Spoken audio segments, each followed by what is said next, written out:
This is a well-known phrase, uttered by a man who served truck drivers, millionaires, all at the same table. Colonel Sanders. The man, who founded the well-known restaurant chain, Kentucky Fried Chicken, also known as KFC.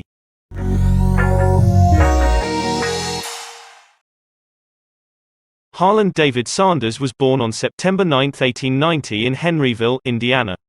He was the oldest of 3 children born to Wilbur David and Margaret Ann.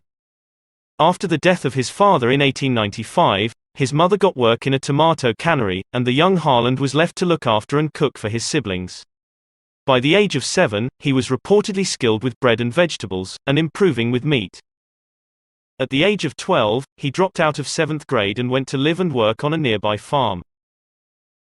At age 13, he left home and took a job painting horse carriages in Indianapolis.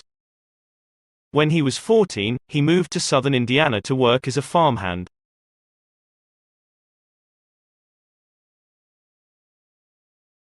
In 1906, with his mother's approval, Sanders left the area to live with his uncle in New Albany, Indiana. His uncle worked for the streetcar company and secured Sanders a job as a conductor. Sanders falsified his date of birth and enlisted in the United States Army in October 1906, completing his service commitment as a wagoner in Cuba, being awarded the Cuban Pacification Medal. After honorably discharged from the Army in February 1907, Sanders worked as a blacksmith helper. After 2 months, Sanders moved to Jasper, Alabama, where he got a job, cleaning out the ash pans of trains from the Northern Alabama Railroad when they had finished their runs. Sanders progressed to become a fireman, steam engine stoker. He worked the job for nearly 3 years until he was fired for insubordination after he got sick. Sanders found laboring work with the Norfolk and Western Railway from 1909. While working on the railroad, he met Josephine King and they were married shortly afterwards on June 15, 1909. They would go on to have 3 children. By night, Sanders studied law by correspondence through the LaSalle Extension University. Sanders lost his job and then gradually began to practice law, which he did for 3 years, earning enough to manage the expenses of the family. His legal career ended after a courtroom brawl with his own client destroyed his reputation. This period represented a real low point for Sanders. As his biographer John Ed Pierce wrote, Sanders had encountered repeated failure largely through bullheadedness, a lack of self-control, impatience, and a self-righteous lack of diplomacy. In 1920, age 30, Sanders established a ferry boat company, which operated a boat on the Ohio River between Jeffersonville and Louisville. He canvassed for funding, became a minority shareholder himself, and was appointed secretary of the company. The ferry was an instant success. Sanders cashed in his ferry boat company shares for $22,000, and used the money to establish a company manufacturing acetylene lamps. The venture failed after Delco introduced an electric lamp that is sold on credit. Sanders moved to Winchester, Kentucky, to work as a salesman for the Michelin Tire Company. He lost his job in 1924 when Michelin closed its New Jersey manufacturing plant. In 1924, by chance, he met the general manager of Standard Oil of Kentucky, who asked him to run a service station in Nicholasville. In 1930, the station closed as a result of the Great Depression. In 1930, the Shell Oil Company rented a service station to Sanders for free, in return for a commission on sales. Sanders began to serve chicken dishes, and other meals such as country ham and steaks. Initially, he served the customers in his adjacent living quarters before opening a restaurant. It was during this period that Sanders was involved in a shootout with Matt Stewart, a local competitor, over the repainting of a sign directing traffic to his station. Stewart killed a Shell employee who was with Sanders and was convicted of murder, eliminating Sanders' competition.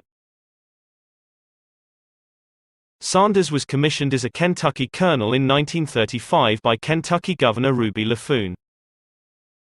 In July 1939, Sanders acquired a motel in Asheville, North Carolina. It was destroyed in a fire in November 1939, and Sanders had it rebuilt as a motel with a 140-seat restaurant. By July 1940, age 50, Sanders had finalized his secret recipe for frying chicken in a pressure fryer that cooked the chicken faster than pan frying. As the United States entered World War II in December 1941, gas was rationed, and as the tourism dried up, Sanders was forced to close his Asheville motel. He went to work as a supervisor in Seattle until the latter part of 1942. He later ran cafeterias for the government at an ordnance works in Tennessee, followed by a job as an assistant cafeteria manager in Oak Ridge, Tennessee.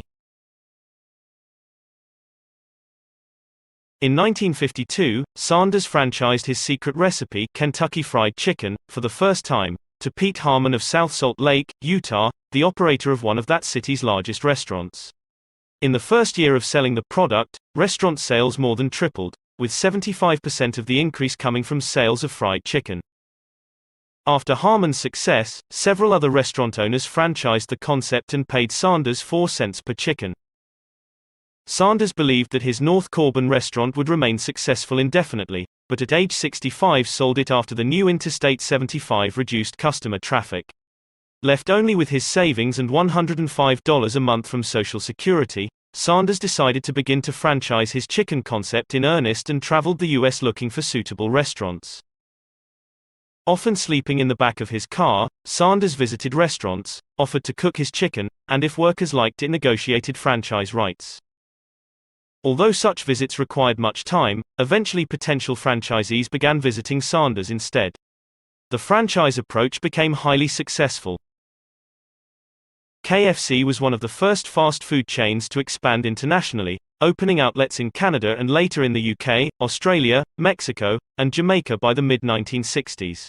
Sanders obtained a patent protecting his method of pressure frying chicken in 1962 and trademarked the phrase, "It's finger lickin' good," in 1963. The company's rapid expansion to more than 600 locations became overwhelming for the aging Sanders. In 1964, then 73 years old, he sold the Kentucky Fried Chicken Corporation for $2 million to a partnership of Kentucky businessmen. Sanders became a salaried brand ambassador.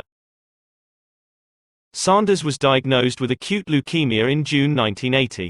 He died at Louisville Jewish Hospital of pneumonia on December 16, 1980, at the age of 90.